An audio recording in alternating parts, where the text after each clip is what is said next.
सभी वैष्णव को जय श्री कृष्ण। अभी तक हमने जो हमारा 5 प्रश्नों का,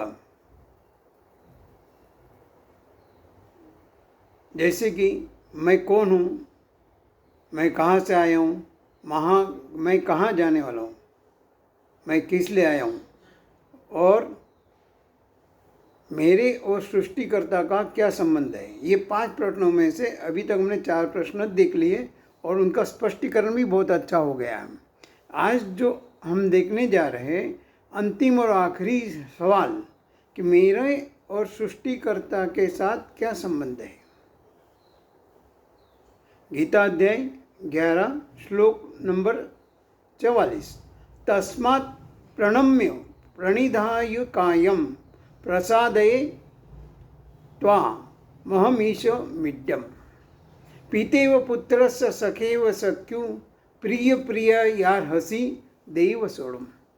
अर्थात शरीर से मैं साष्टांग नमस्कार करने योग्य ईश्वर को प्रणाम करके उनको प्रसन्न करना चाहता हूँ,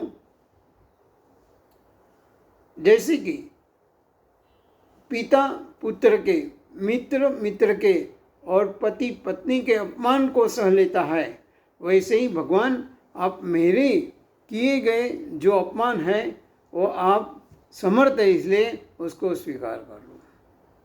और एक जगह कहा है भगवान के साथ क्या संबंध है। भगवान के संबंध कहा है तमेव माता च पिता तमेव बंधुश्च सखा तमेव विद्या द्रविणम तमेव सर्वम मम देव देव। अर्थात हे भगवान, तुम ही मेरे लिए माता हो, तुम ही पिता हो, तुम ही बंधु हो, तुम ही सखा हो, तुम ही मेरी विद्या हो, तुम ही द्रव्य हो, सब कुछ तुम ही हो, तुम ही मेरे देवता हो।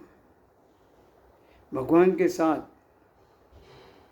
हम यहाँ सृष्टि में आते हैं जन्म लेकर, तो हमारा कहीं ना कहीं हर किसी से संबंध होता है, लेकिन हमारा जो महत्वपूर्ण संबंध है, जो परम पिता है, उसके साथ मैं कैसा संबंध रखना है वो मुझे नक्की करना है। उसमें से जैसे श्लोक में बताया पिता पुत्र मित्र और पत्नी, पति पत्नी, ये जो संबंध है 4, उसमें से हम कोई भी एक संबंध लेके हमारा जीवन का जो लक्ष्य है हम प्राप्त कर सकते हैं। रंगदूत महाराज ने अपने जो किताब है अमर आदेश, उसमें बहुत अच्छा लिखा हुआ है कि हमें हमेशा हमारा दिमाग है ना ठंडा रखना है और हाथ और पैर गरम रखना है। लेकिन इस तनाव भरे जीवन में या डिप्रेशन में, बीमारियों में, या कहो इसकी वजह से संबंधों में तिराड़ आ गई है। उसका एक में वही कारण है और वो है हम बिल्कुल विपरीत कर रहे हैं। हम हमारा दिमाग ठंडा रखने की जगह गर्म रखते हैं और हाथ पैर जो हमारे हैं वो गर्म रखना है, उसकी जगह हम उनको ठंडा रखते हैं। ठंडा रखते हैं मतलब हम प्रवृत्ति ही नहीं करते। जो प्रवृत्ति होती है वो हमारा विकास के लिए नहीं होती है। वो प्रवृत्ति हम करते जरूर है, लगता है कि हम कुछ कर रहे, लेकिन वो प्रवृत्ति हमारी जो है हमें भोग के लिए ले जाती है, भाव की ओर नहीं ले जाती है। आगे चल के रंगदूत महाराज कहते हैं कि मानव ने अपना स्तर कभी नहीं छोड़ना चाहिए, तभी संबंध टिका रहता है, बना रहता है। हम जिससे भी संबंध करते हैं, सामने वाला कैसा भी हो, हमें अपना सद्गुण नहीं छोड़ना चाहिए। संबंध बांधने के लिए जो सामने वाला व्यक्ति है उसको जैसा है वैसे स्वीकार करने की हमारी भावना होनी चाहिए। उसका समझो कि सामने वाला व्यक्ति अपना दुर्गुण नहीं छोड़ना चाहता है किसी भी भोग पर, माने एट एनी कॉस्ट, वो अपना अगर दुर्गुण नहीं छोड़ना चाहता है, वैसे हम अपना सद्गुण क्यों छोड़े? सद्गुणों से ही हमारे संबंध बनते हैं। कोई आपको प्रेम से पानी नहीं पिला रहा है, वो उसका संस्कार है, लेकिन मेरा संस्कार क्या है कि अतिथि देवो, मेरे घर जो भी आता है उसको मुझे दूध देके या शरबत देके स्वागत करना चाहिए। ये हमारे संस्कार है। संबंध बनाना है तो सबसे पहले हमारे ही संस्कार को हमें जागरूक करना है। कोई कड़वा या मीठा सुनाता है, लेकिन अपने मुख से हमेशा अमृत ही बरसना चाहिए। अमृत बरसना चाहिए माने हमारा व्यवहार, हमारी जो बोली है उससे किसी को दुख नहीं होना चाहिए, तकलीफ नहीं होना चाहिए। यही हमारा जीवन का ये है। कहने का मतलब हमें अपना जो संस्कार सद्गुण का है वो नहीं छोड़ना है। एक बार एक साधु अपने शिष्यों के साथ नदी में स्नान करने गया। स्नान करते करते भगवान को जल अर्पण करने के लिए पानी में हाथ डाला तो उसको एक बिच्छू ने काट लिया और उन्होंने उसको पकड़ के ऊपर छोड़ दिया। दोबारा जैसे काट लिया उसको छोड़ दिया। दोबारा पानी लेने गए, वही बिच्छू वापस आया, उसको काटा, इन्होंने और छोड़ दिया। ऐसे एक बार नहीं 4-5 बार हुआ। तो वो जो शिष्य है वो देख रहा था, वो बोलता है कि आप क्यों इसके ये कर रहे, उसको या तो आप मार डालो या फेंक दो।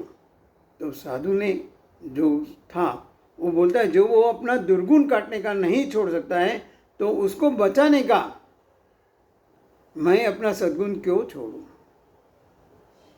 कहने मतलब यही है कि हमें अगर संबंध बांधना है तो हमारे जो सद्गुण हैं वो किसी भी कास्ट पर, किसी की भी कीमत पर कम नहीं होने चाहिए, उसको बढ़ाना चाहिए।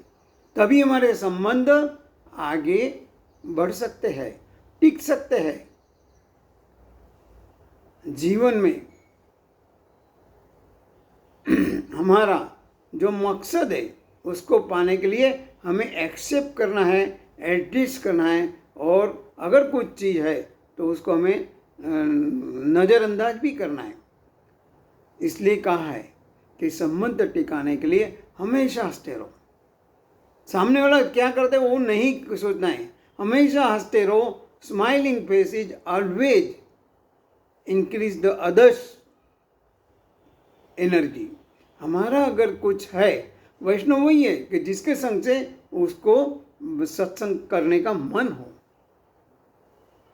इसलिए कहा गया हंसते रहो आप करोड़ों के बीच, खिलते रहो आप लाखों के बीच, और रोशन रहो हजारों के बीच। जैसा आसमान में हमेशा सूरज रहता है, हमें हमेशा हंसता रहना है, तभी हमारे संबंध बन सकते हैं और बनने के बाद टिक सकते हैं, वो कभी ख़त्म नहीं होते। तो संबंध के बारे में मेरा सृष्टिकर्ता का क्या संबंध है वो हमें देखेंगे अगले समय। तब तक सभी को यही कहूँगा कि संबंध को हमारा बनाने के लिए भगवान हमारा जो चेहरा है, हमारा जो मुख में से मीठी वाणी निकले और हमारा चेहरा हमेशा हंसता रहे। किसी ने बहुत अच्छा कहा है कि हंसने से आदमी की ऊर्जा बढ़ती है, उसको सकारात्मक विचार मिलते हैं। हंसते रहो, मस्त रहो और समस्त विश्व को, समस्त प्राणियों को, मानव को हंसाते रहो। यही हमारा काम है, तभी हमारे संबंध बन सकते हैं, टिक सकते हैं। तो इसलिए भगवान हमें शक्ति दे। इसी शुभकामनाओं के साथ सभी को जय श्री कृष्ण।